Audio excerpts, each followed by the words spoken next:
Can you tell me a little bit more about the Fetterman Massacre? It wasn't a massacre. It's a fight. Definition of massacre is helpless and unresisting, leading to atrocities. It was atrocities, but this was a two group of people that came out with guns.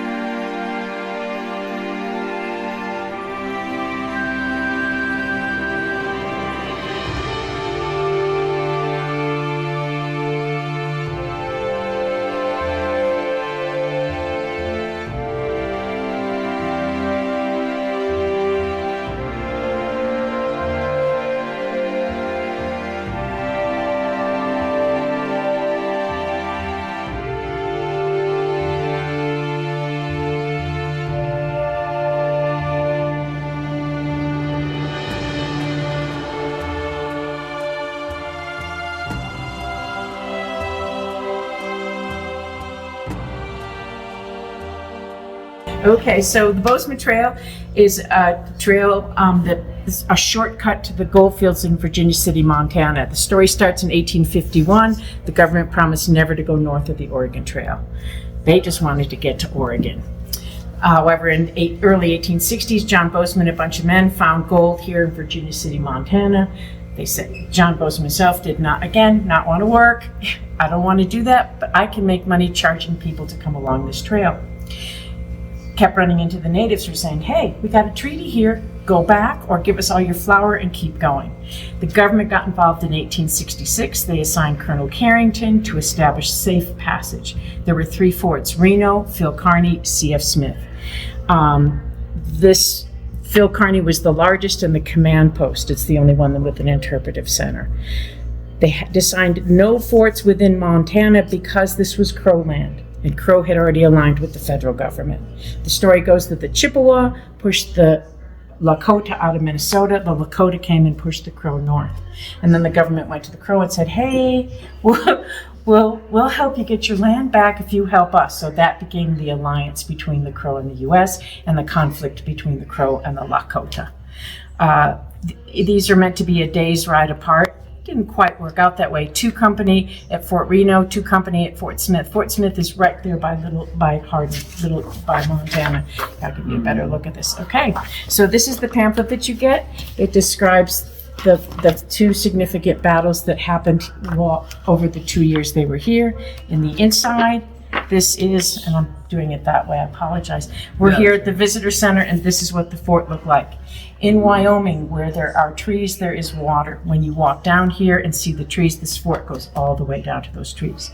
17 acres. The top bench was military, 10 acres. Dimensions 600 feet by 800 feet. They got here Friday the 13th in July. They dedicated the fort on Halloween. The big battle was on winter solstice. In order to build this much fort in 3.5 months required 90 wagons, 6 mules per wagon. That's 540 mules. That is the woodcutters. Most of the contractors are woodcutters and teamsters. The staging area for the woodcutters was Wagon Box. They called it Wagon Box because they had taken 17 boxes to make a corral. That was for safety and supplies. The mules were all out here in this meadow. So each day, 45 wagons went down here. It's now the town of Story to harvest the wood. The other 45 wagons came to the fort, to the sawmill, every single day. Those were teamsters. It was the soldiers building the fort, Company A, Company B. By September, the stockade was built and then all the buildings went inside. There is a diorama over there that shows you what it looked like on October 31st, the dedication day. All the floors are dirt, all the roofs are sod, except the Colonel's house. The Colonel's house is 2-story, 2 fireplace, slate roof. What was the Colonel's name? Colonel Carrington. Okay. And again, he was the man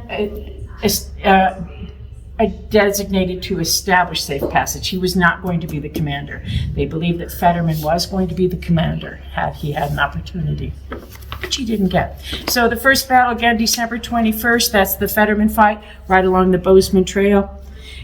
The Indians think that's it. You know, we've killed them all. 81 men were wiped out in 45 minutes. It didn't happen. The forts were still here. No gold miners were using this trail. The gold miners' way They would, upside down, right side up. Okay, the long way would be to portage up the Missouri River to Fort Benton, Montana, and come south.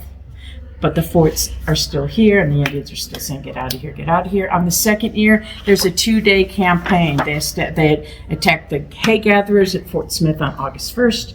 They attacked the woodcutters at Wagon Box on August 2nd. It's a different kind of fight. The standard issue when they first came here was the muzzleloader. It was surplus from the Civil War. That's all the government had. Just before this fight, they received a new gun called the Second Allen Converter. They put a sleeve in it. I'm not used to it. Put a sleeve in it and made it a breech load. Load, shoot. You could get 7 shots off in a minute. It is not a repeater, but natives knew that gun existed, did not know these guys had it. Their intent when they came to Fort, because when you go to Wagon Box, it's out in a big meadow. They'd attack, and then they knew there was the 2 minutes of loading the muzzleloader. Instead, it's rapid fire. So this fight ended because the man at Pilot Knob, the highest point of the south, could see the smoke, signaled down to the fort. They sent out a howitzer. That's the end of the Wagon Box fight. Forts are still here. How does this finally close? In '68, the Transcontinental Railroad was all the way to Green River, Wyoming, just damn near Utah. So the government said, well, this is the best and safest way. Take the Iron Horse across to go straight north, making the Bozeman Trail obsolete. That's when they did the Treaty of '68 that says this is your land from the Bighorn Mountains to the Missouri River, as long as there's buffalo to sustain you. And they lived happily ever after. These are your pamphlets. Can you tell me a little bit more about the Fetterman Massacre? It wasn't a massacre. It's a fight. Definition of massacre is helpless and unresisting, leading to atrocities. It was atrocities, but this was a 2 group of people that came out with guns. Okay, the week of the battle, the natives, their winter digs were on Tongue River. The week of the battle, they have a warrior camp out at Prairie Dog Creek. It's 2,000, including women and children. The day of the fight, I have a relief map I can show you in there. Do you want to see it on the relief map? The attack? Sure. Okay. The day of the fight, a small group of natives attacked the woodcutters, the last train going out. Fetterman does not muster out to the west. He's going to go around to the east, come up this valley, come around, and by God, get these Indians once and for all. He gets right down here. When you go there, you'll see a stop sign, and you can see through the trees there, this saddle right here. And here are the decoys. That's 2 from each group. There are 4 major groups of natives that have come together. Of the Lakota Nation, it's Ogallala and Minneconchu. That is Crazy Horse, Red Cloud, and Hump, High Backbone. He is a Minneconchu. Primary fighters for this 2-year campaign were Crazy Horse and Hump. But this was Red Cloud's vision. We are not sure Red Cloud was here this day. We do believe through oral tradition that Crazy Horse and Hump were here. There's a man that teaches at Sheridan College. He is 5th generation Hump. It's his great-great-grandfather that fought with Crazy Horse. That's our documentation. Oral tradition, however.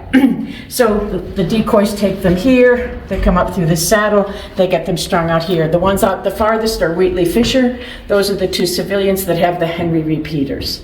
You don't normally invite individuals to come to the battle, but they had the best horses, the best guns. They probably did the most damage.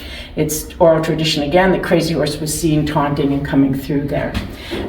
Cavalry mostly gets out here. We have ballistic information that showed they shot in all these directions. It becomes mostly hand-to-hand combat. Fetterman himself, foot soldiers. There's only 27 horse-mounted cavalry.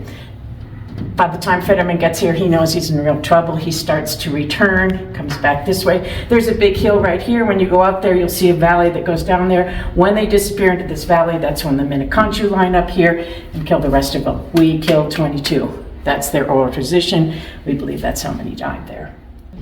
So who is here? 60% of the population are immigrants. Irish, Italian, German, Polish, Northern Europeans. They're recruiting in New York City and New Orleans as they got off the boat. Here's your uniform, serve for 2 years, become a citizen. A lot of them didn't speak English, didn't know how to use a gun. That's what we had. The other 40% are Civil War, probably went home to no home or no job and re-upped. There were women and children here. General Sherman said, bring your wives and kids. Yeah. We hear it's beautiful out there. We don't know anything. And to Mrs. Carrington, the colonel's wife, keep a diary. We want to know what's going on. So the first book we have is Margaret Carrington's diary.